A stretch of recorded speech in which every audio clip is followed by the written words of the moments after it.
பர்ஃபெக்டான வெஜ் பிரியாணி எப்படி செய்யலான்னு வாங்க பார்க்கலாம்.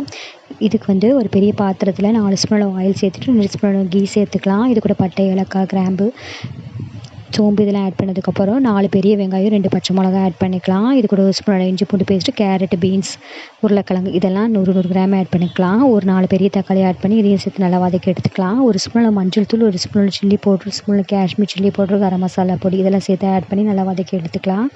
இது கூட பிரியாணிக்கு தேவையான அளவு உப்பு, 1 ஸ்பூன் அளவு சிக்கன் பொடி ஆட் பண்ணிக்கலாம்.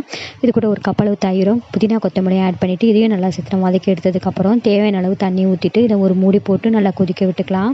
இப்போ நல்லா இந்த மாதிரி கொதி வர டைமில் பாஸ்மதி ரைஸ், ஊற வச்ச பாஸ்மதி ரைஸை இது கூட சேர்த்துட்டு நல்லா மிக்ஸ் பண்ணி எடுத்துக்கலாம்.